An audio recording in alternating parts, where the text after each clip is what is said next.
Kung Kristiyano, batidin nyo pag sinabing Reverend. Pinakamataas na antas sa Kristyanismo.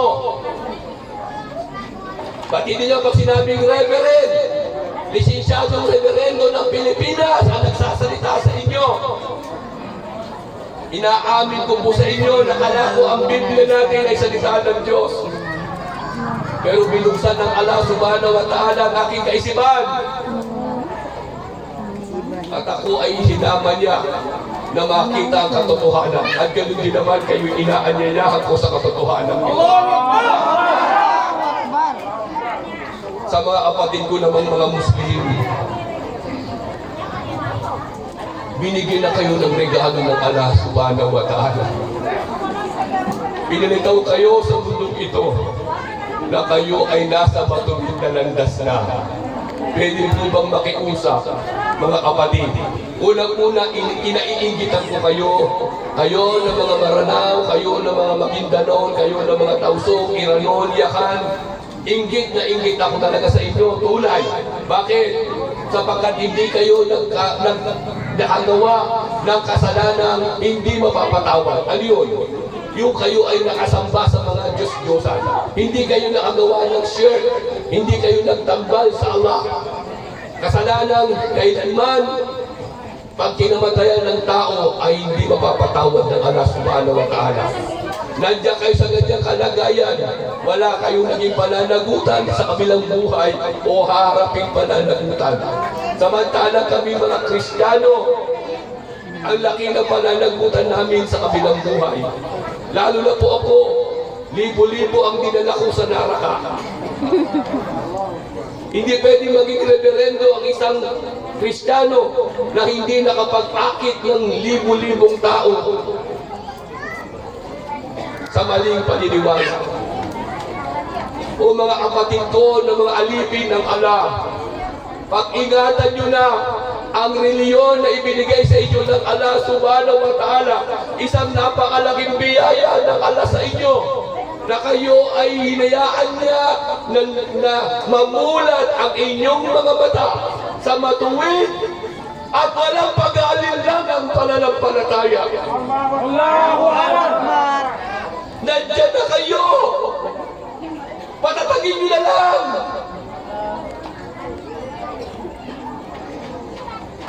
Huwag na kayong bumitaw!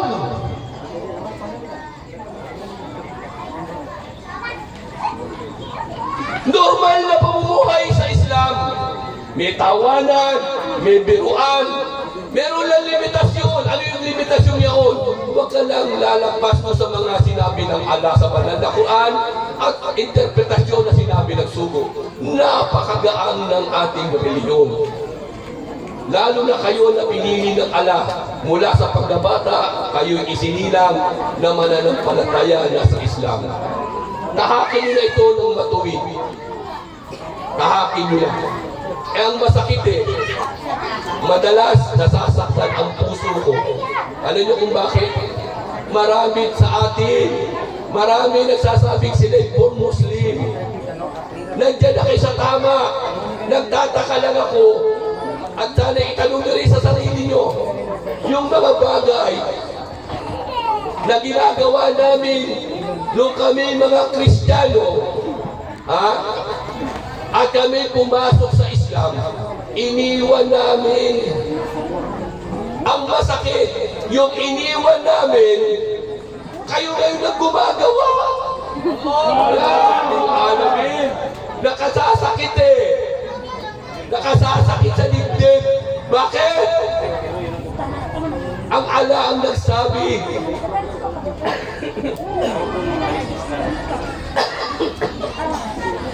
Ang Allah mismo ang nagsabi na kayo ay pinili ng Allah subhanahu wa ta'ala bilang ambasador niya dito sa dunya. Ambasador kayo, bakit nyo ginagawa ang bagay na mga ligaw, labag sa kagustuhan ng Allah? Iniwan namin ang Christmas, may nagki-Christmas na mga boho. Iniwan namin ng New Year na mas malala pa sa Christmas. Abay, ang daming moro, Happy New Year.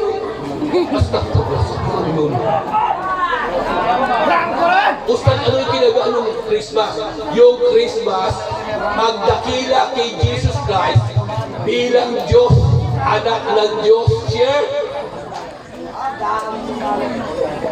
Marami nag-Christmas na po. Ustad, ano naman yung New Year? Ang New Year, mas malala, mas grabe sa Christmas. Bakit? Ang New Year, ang dinadakila dyan ay si Janus. Tuwing January 1, nagpapakain ang imperyo ng Roma. Ang dinadakila nila, ang Diyos-Diyosan na si Janus. Tingnan nyo maging sa Google.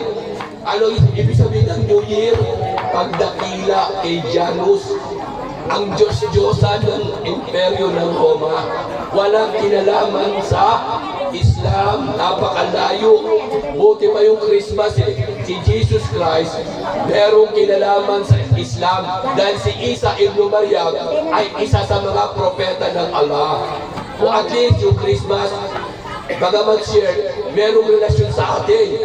Pero yung New Year, walang kinalaman sa atin. Sobrang share, sagad sa share. Kaya grabe, iniwan namin mga Kristiyano yan Dahil alam namin yun ay pagsamba sa Diyos-Diyosan. Tapos ang mga moro ng New Year.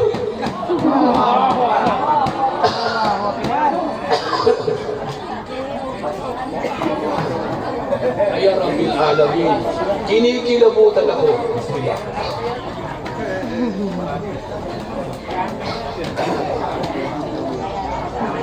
Ano pa?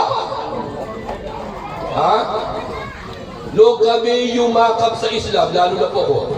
Lo kami yumakap sa Islam, alam namin na ang Valentine's Day ay pagdakila kay Santo Valentino. Abay, iniwan namin ang Valentine's, yung mga moro nagba-Valentine's. Astagfirullah. Sino si Valentino? Siya po ay isang pare na doktor. Doktor po siya ng medicine. Pinapatay siya ni Emperor Galactius. Dahil ayaw niya ng Kristiyano. So dahil bilang pagdakila, pinapatay siya araw ng February 14. At bilang pagdakila ng simbahang Katoliko kay Santo Valentino, ay idineklara na siya ay santo ng February 14 din. Yan po yung Valentine's Day. Alam niyo yan, maging sa Google. Pero bakit ang mga moro? Ha? Pagbukas mo ng cellphone, February 13 pala, ang daming moro. Happy Valentine's Day. May mga puso pa. Subhanallah. O mga alipin ng Allah, nang yakapin ko ang Islam, mas minahal ko ang aking mga kapatid na Muslim kaysa sa sarili ko. Ayoko pasakitan kayo sapagkat kayo ang taong aking hinahangaan dahil kayo ay walang utang sa Allah subhanahu wa ta'ala. Wala kayong nagawa na share. Hindi kayo nagdala ng tao sa maling paniniwala. Samantalang ako, madakal, napakarami kong iniligaw. O mga alipin ng Allah, tunay, pati ng Allah ang bubuksan niyo ang aking puso. Isa lang ang laman nito. Ano yun? Kung ako'y muling ibabalik ng Allah dito sa lupa, hihingin ko na ako ay ibalik niya bilang isang Maguindanao.